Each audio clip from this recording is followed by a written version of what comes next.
Papaitim din ako. Kaya, hindi ko makakalimutan na ang pagmamahal ni Digong sa pelikulang Pilipino. Kasi sinasabi nila lagi yun, hindi, kinalimutan ni Digong ang artista. Hindi po. Hindi po. Kami, inalagaan niya.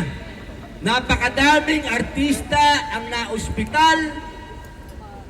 Alam niyo naman, napakadami pong mga katulad kong artista ng pagsumikat, naging laos, nawala ng pera, naghirap. Ang dami po niyang inalagaan ni Digong. Hindi ko po makakalimutan na si Digong hindi kailanman nakalimot sa mga taong nagmahal sa kanya. Lalo na po yung mga artistang naglingkod sa kanya. Pati na rin yung mga reporter na bumabanat sa kanya, may mga inatake dyan sa puso, tinutulungan niya. Hindi kailanman namili si Digong kung ikaw ay kakampi o kung ikaw ay kalaban sa politika. Ang lahat kay Digong pantay-pantay basta Pilipino.